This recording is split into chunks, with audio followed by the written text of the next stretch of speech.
కొంచెం గడ్డి తీసుకొచ్చుకున్నాము వచ్చేటప్పుడు నెల్లూరు నుంచి. గుడ్డును పెట్టి పక్కన పెట్టాను. ఏం చేయాలో మీరే చెప్పండి. అంటే అది గుడ్డు పగిలితే పిల్ల పెద్దదయ్యేంత వరకు, దానికి రెక్కలు వచ్చి ఎగిరేంత వరకు బాల్కనీలోనే తిష్టేస్తుంది. అదొక భయము. అంటే మేము బాల్కనీలోకి రావడానికి కూడా ఉండదు. పిల్లలకైతే దీనివల్ల చాలా డిసీజెస్ వస్తాయట. హలో అందరికీ, అందరూ ఎట్లా ఉన్నారు? నేనైతే చాలా బాగున్నాను. మీరు కూడా బాగుండాలని ఆశిస్తున్నాను. నేను ఊరికెళ్ళి వచ్చేసరికి మా బాల్కనీ ఎంత గందరగోళంగా తయారైందో చూసారా? మేము హైదరాబాద్కి రీచ్ అయ్యేసరికి ఈవినింగ్ 7 అయిపోయింది. అందువల్ల నేను బాల్కనీ జోలికి అస్సలు పోలేదు. ముందు ఇల్లు జిమ్మేసి తుడిచేసుకొని పిల్లలకి ఫుడ్ అరేంజ్ చేసుకొని పడుకొని పక్క రోజు లేచి నేను ఇదంతా చూసుకున్నాను. మేము 25 డేస్ ఇంట్లో లేము. ఇంట్లో లేకపోయినా మొక్కలన్నీ ఇలా పచ్చగా ఎలా ఉన్నాయి అనుకుంటున్నారా? అంటే మా మరిది ఇంట్లోనే ఉన్నాడు. మేము మాత్రమే నెల్లూరు వెళ్ళాము. అయితే నేను మా మరిదికి చెప్పాను 2 డేస్కి ఒకసారి ఖచ్చితంగా వాటరింగ్ చేయమని చెప్పేసి. తను రెగ్యులర్గా వాటరింగ్ చేయడం వల్ల ఇట్లా ఉంది. అయితే ఇంకొక మిస్టేక్ కూడా జరిగింది. దానివల్ల ఏంటంటే మేము ఇంట్లో లేకపోవడం వల్ల ఈ పావురాలు ఎక్కువగా వచ్చేసాయి బాల్కనీలోకి. మామూలుగా కూడా వస్తూ ఉంటాయి. మేము అటు ఇటు తిరుగుతూ ఉంటాం కాబట్టి మా దెబ్బకి కొంచెం అటు ఇటు వెళ్ళిపోతూ ఉంటాయి. కానీ మేము లేకపోయేసరికి ఇక్కడే దుకాణం పెట్టేసాయి అన్నమాట. మొత్తం గందరగోళం చేసేసాయి. అంతా ఇంకా షిట్ అంతా ఎక్కడ పడితే అక్కడ వేసేసాయి. పాపం బుద్ధుడి మీద కూడా వేసేసాయి. ఎంత దారుణంగా తయారు చేసాయంటే ఇంకా బాల్కనీ మొత్తం ఇదే ఉంది. అయితే ఈ పావురాల షిట్ అనేది పిల్లలకి కానీ పెద్దవాళ్ళకి కానీ అస్సలు మంచిది కాదు. అసలు టచ్ అవ్వకూడదు అంటారు. పిల్లలకి అయితే దీనివల్ల చాలా డిసీజెస్ వస్తాయట. ఇంతకుముందు నేను ఈ పావురాలకి ఫుడ్ పెట్టి వాటరింగ్ అన్నీ ఇచ్చేదాన్ని అనమాట. కానీ ఈ షిట్ వల్ల పిల్లలకి బాగాలేకుండా వస్తుందని చెప్పి ఎప్పుడైతే తెలిసిందో అప్పటి నుంచి నేను కాస్త అవాయిడ్ చేయడం స్టార్ట్ చేశాను. వాటర్ అవి పెడతాను కానీ ఎక్కువగా దగ్గర తీయడం, అంటే పావురాల కోసమే చేయడం అవన్నీ మానేసుకున్నాను అనమాట. అంటే ఇంట్లో పిల్లలు ఉన్నారు కాబట్టి నేను కాస్త అవాయిడ్ చేయడం అనేది జరిగింది. లేదంటే మామూలుగా నాకు బర్డ్స్ అన్నా లేకపోతే ఇలా ప్లాంట్స్ దగ్గర బర్డ్స్ అవన్నీ చూస్తూ ఉండాలంటే గడపాలంటే చాలా ఇష్టము. కానీ పిల్లల కోసం కొన్ని వదిలేసుకోవాలి కాబట్టి నేను కొంచెం వాటిని అవాయిడ్ చేశాను. అయితే నేను ఊరెళ్ళిన తర్వాత అవన్నీ షిట్ వేసేసి చాలా గందరగోళం చేసేసి నేను ఒకటి పెట్టున్నాను కుండి అనమాట. ఒక వాటర్ క్యాన్ని కట్ చేసి దాన్ని నిలబెట్టాను కర్ర పెట్టి. దాంట్లో కొంచెం మెంతులు వేసి మెంతాకు అవి పెట్టుకునేదాన్ని. అవి ఏం చేశాయంటే పావురాలు ఎప్పుడు దాని మీదే వాలేటిది. నేను ఉన్నప్పుడు అంతేం అనిపించలేదు. కానీ నేను వెళ్ళిన తర్వాత అవి ఊరికే వచ్చి వాడడం వల్ల ఆ వాటర్ క్యాను కర్రని గుచ్చి పెట్టాను కాబట్టి ఇంకో కుండీలో అది పడిపోయింది కింద.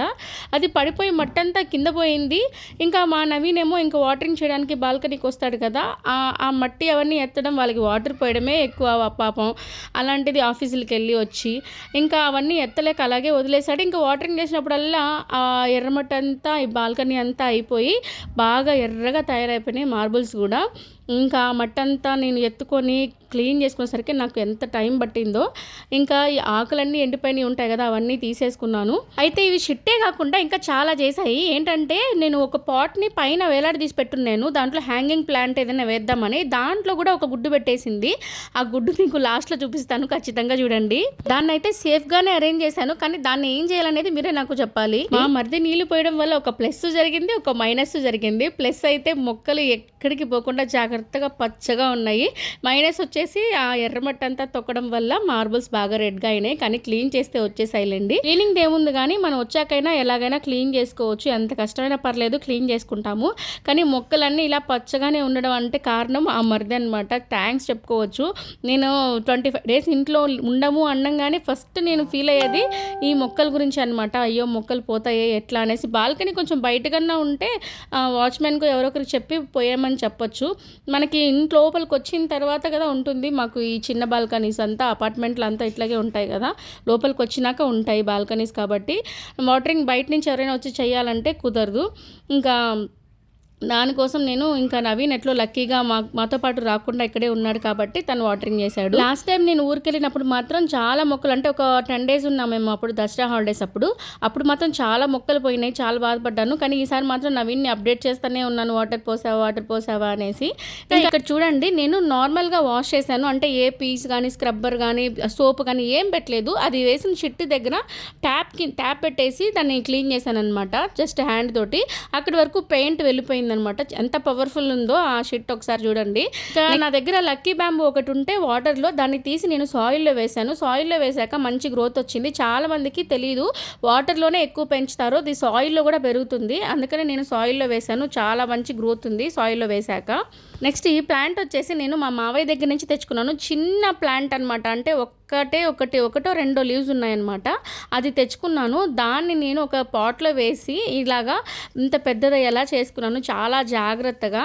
నేను సెలవుల్లో వెళ్ళిపోయినా సరే దీంట్లో ఒక బాటిల్ వాటర్ డ్రిప్పింగ్ పెట్టేసి వెళ్ళానమాట దసరా హాలిడేస్ అప్పుడు. అందువల్ల ఇది వాడిపోకుండా ఉండింది.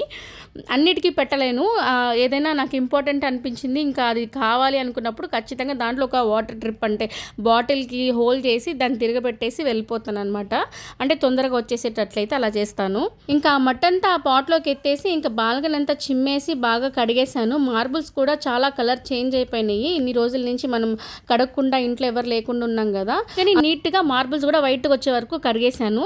అయితే ఈ మట్టి ఏంటి చేతిలో ఎత్తేస్తున్నారు, చాట కూడా లేదా మీ ఇంట్లో అంటారేమో.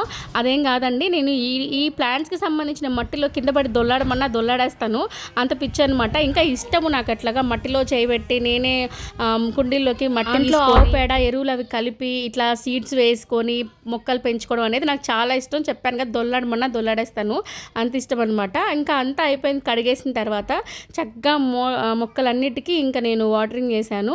బాల్కనీ ఎంత చిన్నదైనా సరే దాన్ని అందంగా పెట్టుకోవాలనేది నా ఉద్దేశం. అది నాకు సొంత ఇల్లు అయినా రెంట్ హౌస్ అయినా ఏదైనా సరే బాల్కనీ అనేది నాకంటూ ఒక పీస్ఫుల్ ప్లేస్ అనేది ఉంచుకోవాలి అనుకుంటాను.